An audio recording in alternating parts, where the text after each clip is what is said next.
The Polish military responds to Shadow Fleet tanker acting suspiciously.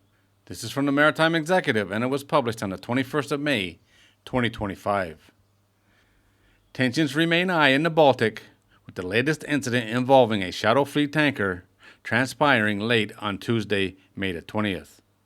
Poland's Prime Minister and other government officials reported that the Polish military has been used as a deterrent after a Shadow Fleet tanker was observed performing suspicious maneuvers. After the effective intervention of our military, the ship sailed away. The vessel was a tanker in the Russian Shadow Fleet covered by sanctions. Poland's Ministry of National Defense provided additional details, saying that the tanker had been tracked and that they observed the tanker in international waters in the Baltic performing suspicious maneuvers. The tanker was in the vicinity of an underground power cable connecting Poland and Sweden. A Polish aircraft was dispatched to the area. The patrol plane appeared to scare away the tanker. Poland's State Electricity Transmission System, or PSE, later reported that the cable was functioning normally. The Prime Minister, however, said that a survey ship operated by the Polish Navy was sailing to the scene.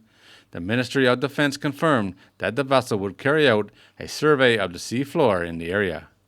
In the past, other nations have been able to find trails left by anchors dragged on the sea floor that were used to damage undersea infrastructure. An official speaking to Reuters later identified the suspect tanker as the Sun, sailing under the flag of Antigua. The vessel, 159,000 DWT crude oil tanker, is owned by Turkey's interests. Its AIS signal shows it was traveling from India, reporting a destination in Estonia. The chief of the General Staff of the Polish Armed Forces noted that NATO had already agreed to deploy additional naval aircraft in the Baltic after last week's incident. Estonia tried to stop a Shadow Fleet tanker for an inspection, and the vessel refused to change course. At the same time, a Russian fighter jet briefly traveled into Estonian airspace in what is believed to be in defense of the tanker. NATO planes were also overhead observing, while Estonia decided to escort the vessel from its waters. Baltic and Scandinavian nations increased their patrols in the region earlier this year after an incident in which Finnish undersea assets were damaged. There were several other incidents, all linked to Shadow Fleet tankers, which also resulted in NATO deploying additional resources to the region.